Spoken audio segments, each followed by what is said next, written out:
Hello friends, कैसे हैं। देखिए, आज का हमारा विषय है कृषि तथा उसके प्रकार।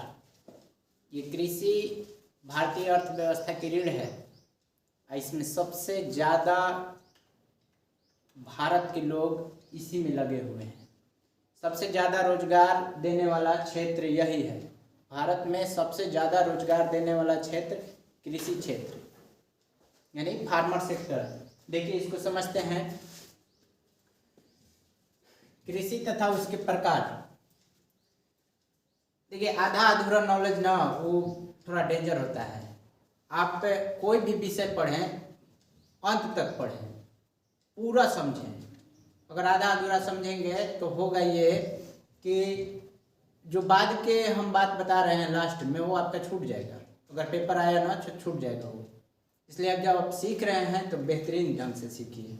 चलिए, देखिए, परिभाषा इसका हम देते हैं कृषि तथा उसके प्रकार में। कृषि क्या है? What is farming? भूमि से किसी भी प्रकार के अनाज उपजाने की प्रक्रिया को कृषि कहते हैं।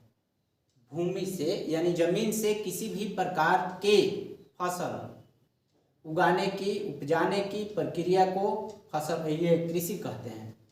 आगे देखिए, इसके प्रकार में है, पहला है खरीफ फसल, दूसरा है रबी फसल, तीसरा है गर्मा फसल, चौथा वाणिज्यिक व्यापारिक फसल। एक एक करके हम आपको सारा क्लियर कराते हैं।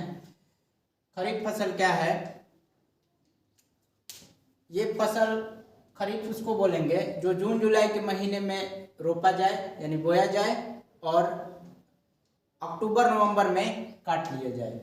ऐसे हमारे यहाँ दिसंबर तक ये कटता है। इसके अंतर्गत सबसे मुख्य फसल जो है, इसमें खरीफ फसल में सबसे मुख्य फसल है धान, मकई।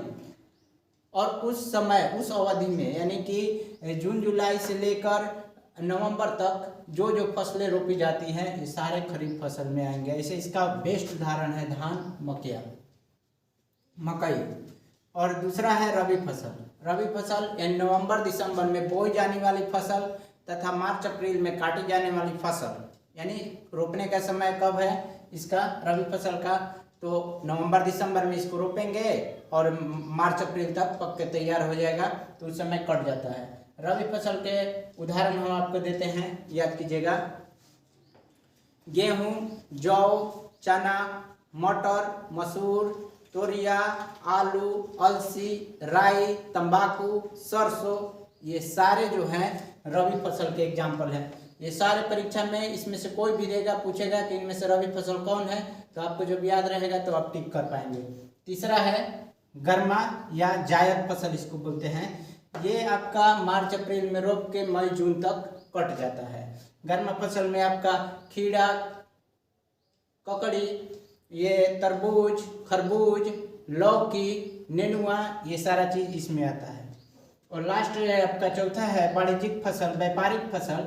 ऐसा फसल जो खेत से कटने के बाद डायरेक्ट पैसा देता हो, यानी व्यापार के लिए। ये फसल जो है, यदि किसान इसको अपनाते हैं तो उनकी अर्थव्यवस्था में अवश्य सुधार होगी। वाणिज्यिक फसल यानी व्यापारिक फसल, वैसा फसल जो खेत से कटने के बाद कंपनियों में जाए, वहाँ इसका विनिर्माण हो यानी कोई नया वस्तु का उत्पादन हो। जैसे उदाहरण देते हैं, मान लीजिए ईख यानी गन्ना खेत से कटेगा, उसके बाद कंपनी में जाएगा, वहाँ या तो गुड़ बनेगा या चीनी। जूट हुआ, उसके बाद आपका हो गया कपास, चाय, ये सारे फसल इसके अंतर्गत आते हैं। अब यहाँ हम एक लिए हैं इसमें हरित क्रांति। देखिए, हरित क्रांति क्या है, कृषि से ही संबंधित है, इसीलिए हम हरित क्रांति को इसी चैप्टर में शामिल किए हैं। हरित क्रांति समझिए। पहले इसके जनक जान लेते हैं। हरित क्रांति का विश्व में जो जनक हैं यानी खोजकर्ता, जिन्होंने स्टार्ट किया है हरित क्रांति को, वो हैं नॉर्मन बोरलॉग। नाम एक बार और रिपीट करते हैं, नॉर्मन बोरलॉग को विश्व में हरित क्रांति का जनक माना जाता है। ये मैक्सिको के निवासी थे लेकिन अमेरिका में रहते थे। मैक्सिको के मैक्सिको अमेरिकी मूल निवासी, ऐसे समझिए। मैक्सिको के थे, जन्म हुआ था मैक्सिको में लेकिन अमेरिका में रहते थे, इसलिए इनको मैक्सिको अमेरिकी मूल निवासी कहा जाता है। किनको? Norman Borlaug. लेकिन भारत में जब इसका बात आता है कि हरित क्रांति का खोजकर्ता या जनक, तो एस स्वामीनाथन को भारत में हरित क्रांति के पिता के रूप में कहा जाता है या जाना जाता है। ठीक है, इसके बाद ये हरित क्रांति है क्या? हरित क्रांति क्या है?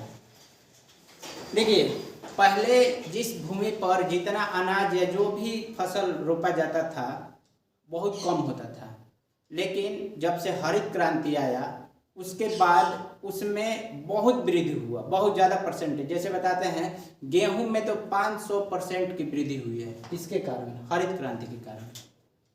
और देखिए, ये हरित क्रांति में क्या हुआ, उत्तम किस्म के बीज, खाद और कीटनाशी, टाइम पर दवाई, ये सारे जो वैज्ञानिक पद्धति से बनाए गए हैं उसका प्रयोग करने से जो फसल है उसमें बेतहाशा इजाफा हुआ, यानी बढ़ोतरी हुई। सबसे ज़्यादा प्रभाव इसका पड़ा है गेहूं पर। अगर पेपर पर आपको पूछे कि हरित क्रांति का प्रभाव सबसे ज़्यादा किस फसल पर पड़ा, तो आपका उत्तर होगा गेहूं। ठीक है, उसके बाद धान। जब ये इतना हम बता रहे हैं तो एक बात और याद रखिएगा इसके साथ साथ, धान उपजाने वाला भारत में सबसे ज़्यादा धान उपज करने वाला राज्य पश्चिम बंगाल। गेहूं के मामले में आपको उत्तर प्रदेश है, लेकिन प्रतिशत में जब पूछे ये कहे कि कम भूमि पर ज़्यादा उपजाने वाला, तो आपका पंजाब होगा। ठीक है, और उसी तरह आपका दलहन में मध्य प्रदेश, तिलहन में आपका ये राजस्थान हो गया, मूंगफली कहेगा तो आपको ये गुजरात, कपास कहेगा तो महाराष्ट्र, मोटा अनाज महाराष्ट्र। ये सारे ऐसे हैं जो कि कभी भी किसी परीक्षा में पूछे जा सकते हैं। हम इस वीडियो में आपको 50 ऐसे जीएसटी के बता चुके हैं जो कि परीक्षा में हमेशा रिपीट होता रहता है। आप इसको बार बार देख सकते हैं। इसका फिर से जिसे दोबारा देखेंगे तो सारा क्लियर होगा। आज के लिए इतना ही। बहुत कम समय में आपको बहुत ज़्यादा जानकारी मिली है। प्लीज़ हमें सपोर्ट कीजिए, सब्सक्राइब कीजिए। Thank you.